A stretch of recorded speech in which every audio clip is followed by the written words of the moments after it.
चलो आज हम दरख्वास्त के बारे में समझा रहे हैं कि दरख्वास्त अगर लिखना है किस टाइप से लिखना है, किस तरीका से लिखना है, किस पर लिखना है, हेडमास्टर या प्रिंसिपल साहब पे, उसके बारे में हमको समझ लेना है अच्छी तरीके से। देखो ये जो तुमको ब्लू मार्कर से जितने भी लिखा हुआ है ये हर दरख्वास्त में रहते हैं, ये चीज जान लो। इसको तुमको तो कंफर्म याद कर ही लेना है।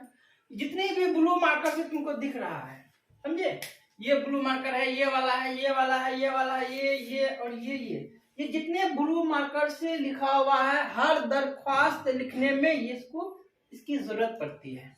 ठीक है, बस हमको लिखना है कि किस टाइप से दरखास्त लिखना है, हेडमास्टर पे या प्रिंसिपल साहब पर, है ना, तो इस तरह से। लेकिन ब्लू मार्कर को ये कंफर्म करना है, ये चीज लिखना है। ये जो तुम्हारा नियम है दरखास्त लिखने का, जो ये नियम है, बस इसकी तरह से फॉलो करना है हमको। ठीक है, क्या लिखा, बेखिदमत जनाब, ये तो लिखना है हर दरख्वास्त। बोले ना, जितने ब्लू कलर के मार्कर से लिखे हुए उस हर दरखास्त के अंदर में हमको लिखना है। लेकिन यहाँ क्या है, बेखिदमत जनाब हेडमास्टर साहब, समझे, हेडमास्टर साहब। अगर तुम प्रिंसिपल पे लिख रहे हो तो प्रिंसिपल साहब, है ना, हेडमास्टर पे लिख रहे हो तो हेडमास्टर साहब, हम समझे।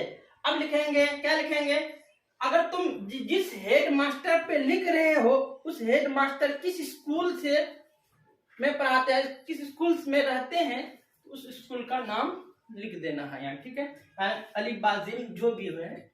अगर तुम किसी एग्जाम हॉल के अंदर से या परीक्षा के हॉल से अगर लिख रहे हो तो तुमको ये चीज नहीं लिखना है। बस क्या लिखना है, वही लिखना है, गवर्नमेंट कॉलेज कर देना है, बस गवर्नमेंट कॉलेज कर देना है, समझे। क्योंकि परीक्षा हॉल से अगर वाकई में तुम किसी पे लिख रहे हो, हेडमास्टर किसी पे लिख रहे हो, तो तुमको जानते हो प्रिंसिपल या हेडमास्टर साहब, तो उस स्कूल का नाम, उस कॉलेज का नाम हमको लिख देना है। ठीक है, अब लिख ला मौजू। अब देखिए ये मौजू जो है, देखो मौजू जब तो हिंदी में जिसको हम कहते हैं विषय। अब किस चीज के बारे में लिख रहे हो तुम, है ना, किस चीज के बारे में लिख रहे हो, हमको ये चीज को जानना है कि स्कूल की फीस माफी, स्कूल की फीस माफी से ताल्लुक है। लेकिन ये ताल्लुक को भी हमको नहीं छोड़ना है, ताल्लुक को भी रखना है। अब जिस मैटर में लिख रहे हो, अगर तुम दरख्वास्त लिख रहे हो, क्यों लिख रहे हो, है ना, कुछ विषय होनी चाहिए, कुछ मौजू उनकी होनी चाहिए।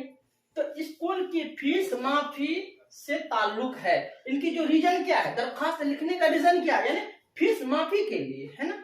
अब यहाँ तक तो समझ गई है, ठीक है, आई थिंक बहुत अच्छे से समझ गए। अब लिखेंगे ये ब्लू मार्कर से जनाबे यानी जनाब आली, क्या लिखेंगे, जनाबे आली, क्या लिखेंगे हम, जनाबे आली। अब जनाबे आली लिख करके ये जो चिन्ह है इसको भूलना नहीं, ऐसे चिन्ह को हमेशा भूलना नहीं, समझे, जनाबे आली। आगे अब जो लिखेंगे इस दरखास्त के अंदर में, लिहाजा देखो ये चीज भी याद रखनी है, ये भी तुमको हर दरखास्त जिस पर लिखो ये चीज रहेगा। ठीक है, यानी लिहाजा अदब के साथ अर्ज है कि, यानी हाँ निहायत अदब के साथ अर्ज है कि।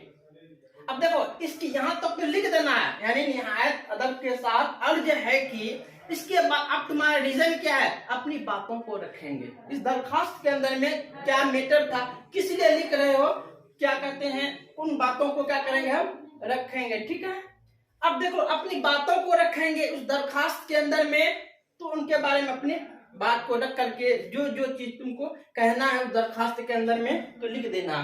देखो हम लिखे, मैं आपके स्कूल में 12वीं क्लास का तालिब इल्म हूँ। ठीक है, बस वेरी सिंपल है, मैं आपके स्कूल में 12वीं क्लास का क्या है, तालिब इल्म हूँ। मेरे वालिद एक किसान है, मेरी वालिद एक क्या है, किसान है। अब लिखेंगे लेकिन कुछ दिनों से मेरे वालिद,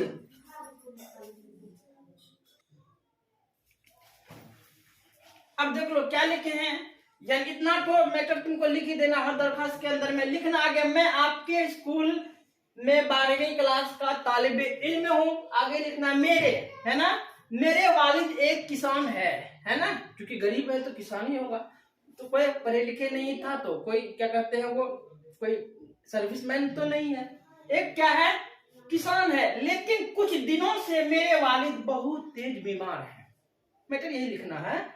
कि क्या लिखेंगे, कुछ दिनों से मेरे वालिद बहुत तेज बीमार है, जिसके वजह से वह ना तो क्या कहते हैं मरम्मत करने गए और ना ही स्कूल क्या करते स्कूल फीस दे पाए। बस मैटर समाप्त। क्या लिखेंगे, बहुत बीमार है जिसके चलते क्या कहते हैं मेरे वालिद क्या कहते हैं तो यानी मुलाजमत करने गए और ना ही स्कूल फीस दे पाए। यहाँ तक मैटर अपनी बातों को रख दिए। ठीक है, या अपनी जो बात था मन में वो अपने लिख दिए, निहायत अदब के साथ अर्ज है यहाँ तक रख दिए। आगे हमको लिखना है कि लिहाजा, देखो लिहाजा आपसे गुजारिश है कि, ये देखो ब्लू मार्कर से लिखे हैं, ये क्या कौन मार्कर, ब्लू मार्कर से लिखा गया है, इसलिए लिखे हैं ब्लू मार्कर से कि ताकि ये चीज इस जुमला को याद रखें, समझे। लिहाजा आपसे गुजारिश है कि मेरे वालिद के यानी मेरे वालिद की परेशानियों को मद्देनजर क्या देखते हुए क्या करता है मेरी स्कूल फीस माफ करने की जहमत फरमाएं। देख लो बस, लिहाजा आपसे गुजारिश है कि मेरे वालिद की परेशानियों को मद्देनजर रखते हुए मेरी स्कूल फीस माफ करने की जहमत क्या कहते हैं फरमाएं। ठीक है, ये तो बात अपनी बात रख दी। आगे हमको लिखना है, इसके लिए मैं आपका दिल से शुक्र गुजार हूँ, है ना, इसके लिए मैं आपका दिल से शुक्र गुजार हूँ। आगे लिखना, देखो यानी दरखास्त लिखते हैं दाएं साइड से, किस साइड से, दाएं साइड, फिर वही दाएं साइड का यानी बाएं साइड के लास्ट में लिखना आपका फरमाबरदार, आपका फरमादार।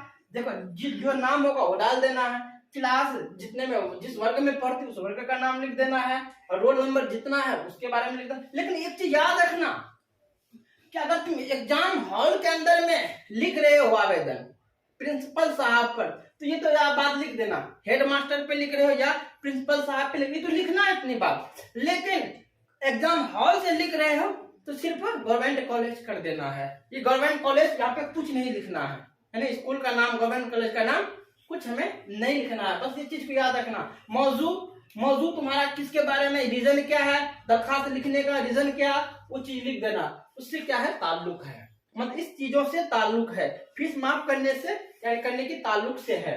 बस जनाबे आली लिख देना, उसके बाद लिहाजा अदब के साथ अर्ज है।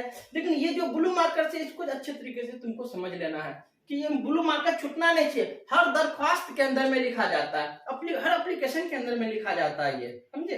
इसलिए अच्छे तरीके से तुम समझ लो, बस इन चीजों को, इन जुमलों को याद कर लोगे, तुम्हें परेशानी नहीं होगी दरखास्त लिखने में। आई थिंक हम समझते हैं तुम अच्छे तरीके से समझ गए होगे।